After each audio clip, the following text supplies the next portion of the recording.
আরাম হয়েছে তো শোনা? ভালো হয়েছে, ভালো করে পারলো না। হাফ লাগিয়ে মারা ছেড়ে দিচ্ছি। ছাড়ো ছাড়ো ছাড়ো। বেরিয়েছি না কেন টাইলে পারে? বকো না উঠো।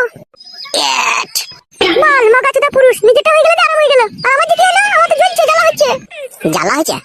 হ্যাঁ তোমার তো হয়ে গেল, আমার তো হইলো না। আমার তো মনের ভিতরটা খিচিমিচি করছে। তোদের ফ্রিজের ডিপে এক বড় বাচ্চা এনে বুলিলে।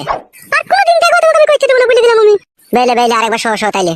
উঠো, ছাড়ো, আর কইতে না, ছাড়ো। আশা মিটেছে তো তোমার? হ্যাঁ শোনা মিটেছে। তাহলে আমরা বাড়ি চলে যাও। রাগ কইলে নাকি তুমি? কি হলো শোনা, মাজায় লাগিয়ে?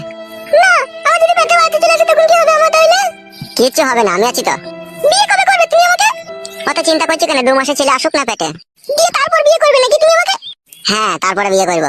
শোনো ফটকে, তোমাকে ভালোবেসে জীবন জৈবন সব উজাড় করে তোমাকে দিয়ে দিলাম। আমার যদি পেটে বাচ্চা চলে আসে এর জন্য কিন্তু তুমি দায়ী থাকবে বলে দিলাম তোমাকে আমি। অত টেনশন করছো কেন তুমি? তুমি বাড়িতে থাকো, আমি অনেকক্ষণ বাড়ি থেকে এসেছি, বাড়ি চললাম। আর যদি মাজায় যন্ত্রণা করে তাহলে রসুন তেল গরম করে একটু বলিয়ে নেবে, লাগিয়ে নেবে। আমার বড্ড ভয় করছে ফটকে, আমি কারোর সাথে কোনোদিন এরকম করিনি, তোমার সাথেই প্রথম করলাম। আমার যে কি হবে তা আমি বুঝতে পারছি। কিচ্ছু হবে না গো শোনা, আমি আছি তো। তুমি বসে থাকো, আমি বাড়ি চললাম।